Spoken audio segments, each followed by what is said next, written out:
Hey everyone, Jamie Phillips, Action Auto Parts at the old homestead. Actually wasn't open very much today.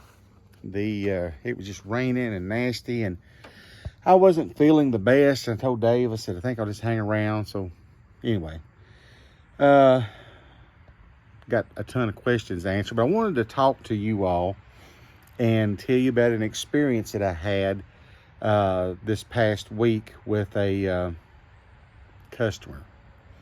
All right, so here's the deal. I've been doing the parts for a year and a half or so now, and I can't tell you the exact number of transmissions that I've sold, but I've sold several, okay? And of course, the majority of them's been automatic transmissions, because it's just the majority of them in the yard is. And I have never, unless the customer asks, I have never included the torque converter. Transmission is the transmission, torque converter is torque converter. So, you know, it's when they ask the price of a transmission, I price it. And thanks to Dave, I actually started doing a core, and we've laid back several transmissions for that. You know, and I've only changed the price 10, 15 bucks. So if they bring me a core, fine. If they don't, it's fine. But if they want the torque converter, they'll say, I need a transmission and a torque converter, and I'll price it. Usually if they buy a transmission, I'll throw a torque converter in 15, 20 bucks. But if they don't pay for it, then they don't get it. So maybe last weekend, but definitely no later than Monday, I get a guy that's owns an auto parts business in a couple counties away. He wants the transmission out of a Suzuki Sidekick. And if I don't know anything specifically about as far as if it's good or not or whatever, I price them cheap. I'm thinking if it's somebody can use it, it helps them. And I priced him the transmission. Well, he acted, and this was before I knew he had a car parts or business. He acted like his money was tight, blah, blah, blah. So I knocked his $25 off of it and told him that the torque converter wasn't included, but if he wanted it for an extra 15 bucks, we'd throw it in. So, let me back up. I priced it. He came back and acted like his money was tight, and he said, if I come today, will you take X amount of dollars, which was knocking $25 off? And I said, yes, if you come today. Now, I don't know about you all, but if that's the deal, you come today, that's the price. If you don't come today, it goes back to the other price. That's how I'm thinking. All right, so anyway, I said, yeah, if you'll come today, I'll do that for you. Trying to help him out. So he doesn't show up. I sent him a message like 10 minutes before closing and said, thought you was coming today. I'm going to close. Because I thought, well, if he's driving, I don't want him pulling in. And he never answered me back. So then, like the next day, he makes me an offer as if we pull it. And I told him that I had to have half down and we would pull it for him. Well, I don't want to do that. And I said, well, then I'm not pulling it. So it goes a day or so, and then he's like, hey, I need to come get that transmission. All right. So I'm thinking, you know, this is like the third time.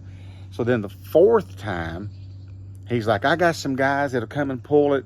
And I know you close at 5, but they can be there about 4:30, and it won't take them but an hour to pull it. And I said, okay, that's fine. So 4:30, 4:45, they should be getting there about any minute. They got there, I'm going to say probably 5:30 on the upswing of 6. So take them up there to it. They get started, and that particular day, I'd bought a couple vehicles, and me and Dave needed to go get them. Now, we could drive them both back, but we still had to go get them. So I go up there, and they're like nowhere near getting it out. So I have them going to pay me, and we run and grab the Ford Freestar van, bring it back, and they're still struggling. And keep in mind, there was 3, 2 of them was working on it, 1 was sitting and watching. So I said, guys, y'all are killing me. You know, this thing getting up 7:30. I need to go look at this car. It's getting up at 8 o'clock.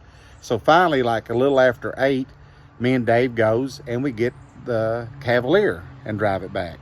they're still there. And I'm getting agitated, and I'm sending this guy a message, and I said, look, these freaking guys don't know what they're doing. You know, they're still here. And he's very apologetic. And so finally, like at 9 o'clock, Dave says, boss, go home. I'll help them get finished up. Supposedly they liked a couple boats. Well, I go out there the next morning, and the guy that was buying it sent me a message and was apologizing. I don't know why they couldn't get it. And he said, what time do you open? I will bring you some more money. Now, he made this offer. I never once asked for more money. And I said, well, I open at 10:30.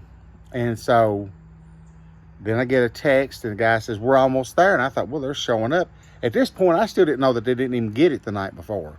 Finally, like at 10:30, 11 o'clock, Dave ran them off. And so they're coming back, and they fly right past me, up my driveway, me sitting in my truck, and shoot up the hill to where the thing's at. So that runs all over me. So I go up there, and I'm like, don't you ever come through my property driving like that again. So I kind of give them a little butt chewing, and they're like, oh, we're sorry.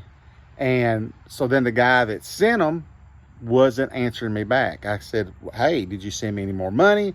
You know, I've got an extra probably 3 hours in labor, because Dave made multiple trips taking sawzalls and batteries and tools that they didn't have, and nothing. Then they leave. They finally get it and they leave. And then Dave tells me, and I didn't know this until then, he had to loan them $10 to get back to home on, because they didn't have enough gas.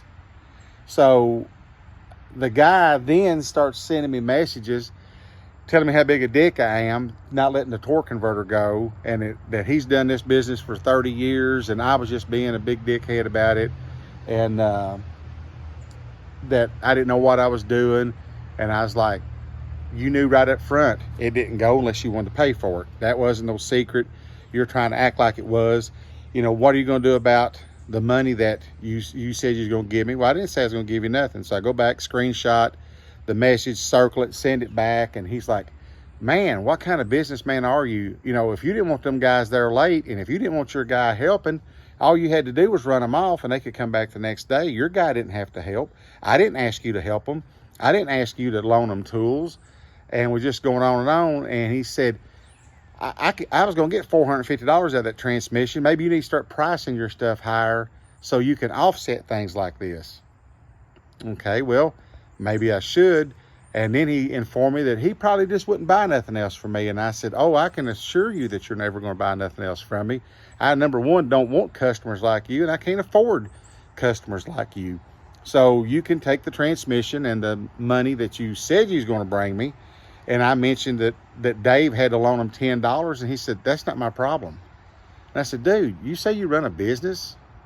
These guys work for you, so that reflects back on you. And if you send them to get something and they didn't have enough gas to get back home, and I'm the bad guy? Little did he know, they were bashing him. So I finally just said, you know what, screw it. So I said, well, I can see why your employees was telling us how big a jerk you was, and I'm cleaning that up quite a bit. And I have to agree with him. So I lost kind of, you know, I try not to cuss and stuff, but I kind of lost it there for a little bit. Of course, this was all via Messenger, and finally just broke down and told him exactly what I thought of him. And he never did respond back. So if there is such a thing as A&A Auto Parts in Berea, Kentucky, that guy's a crook. And if you know him, you can tell him I said so. If he's kin to you and you disagree, then that's your prerogative. But that guy, he is a, and there again, I'm gonna clean it up. He is a big time jerk. He made promises. I had all the messages, all the things that he said, and then after he finally got what he wanted, and they're gone. And Dave said even the guys, Dave, he knew I was upset, so he didn't tell me about the gas money till later the next day. He said, he's like, man, we'll be back tomorrow and bring you your gas money back. Nah, nothing. So even the guys that works for him are liars like he is. So I meet 99 out of 100 is great people, good car people. I mean, I've got a guy that's a state trooper coming up next week from Columbia, South Carolina to buy engine and transmission out of a 63 New Yorker. And just super guy. And then you got a guy that's 30 minutes away, 40, and he's a prick. So hopefully that's the one, and then the next 99 will be good again, because that guy, man. So I won't say his name, and I don't even know if he's got a business or if there is one by that. I could care less, but I try to always be a man of my word. I try to help go above and beyond, and that's what I told this guy. I said, the reason I told Dave to help your guys was because I was thinking you wouldn't want to send them back a second time. I was trying to save you gas money, you more labor, and instead it cost me and it cost Dave. And he's just like, well, I ain't got a pony in that race. So I believe in karma. I think it'll all come back around. And if for some weird freakish reason that you know who you are, if you're watching this video, your guys know where my junkyard's at. They're more than welcome to bring you up, and we can talk about it in a different manner. That's fine with me too. So I guess I don't normally like to do this, but I kind of had to vent a little bit about, there's a lot of good people that I meet dealing with cars, but you just get that one, and that one kind of ruins it for a little bit. Kind of leaves a bad taste in your mouth, so to speak, because they just blatantly out and out lie. And but I guess that's life. So I'm gonna wrap this one up. I got the phone turned around. I don't even know how long I've been rambling. I just felt like I needed to make one. I'm sure some of you all have dealt with the same type of people. It just amazes me how someone that's at the age of should be an adult can act and treat people and try to take advantage of the situation, and then kind of more or less throw it back in your face. But there again, I'm thinking karma might catch up with him, and if it don't, that's all right. I told him, I said, I've made it this long without your business, and if this is the way you do business, I'll make it a lot longer without you from here on out. So that's going to be it. I would like to, he said that he's been in the business for 30 years, and he's never sold a transmission that he didn't include a torque converter. He said, I only done that because I was mad I didn't let him have it. After we done had the conversation that he could get it, he just had to pay a little bit extra for it. So anyway, y'all have a great day. And mine's good. Now last night, I couldn't have made this video because I would have probably said some stuff that I don't need to be saying. I try not to do that. But last night, that would have happened. So please give me a thumbs up and leave a comment. And hopefully you'll consider subscription if you've not done it. And Barry Beamer, Ryan Beamer, seen those cats on YouTube today. For Ryan went to work. They're good guys, and they got a good channel. So check them out at Beamer and Son Garage. And thank God tomorrow's Friday, right? And hopefully tomorrow will be a much better day than yesterday was dealing with that guy. Y'all have an awesome one. I'm going to step over to the mailbox. And I've been kind of lazy today. I should have been outside or in the garage working. But I hadn't got a lot of sleep this week. My dog's been a little weird acting at night. He's had some issues going on, so that's kept me up some. So I've just been kind of, after I came back to Dave, I was at the junkyard for a couple hours. I just been kind of laying around and taking it easy. And the rain is all over with now, so maybe me and Dave can hit it hard tomorrow. But y'all have a blessed night, and I will catch you in the next one.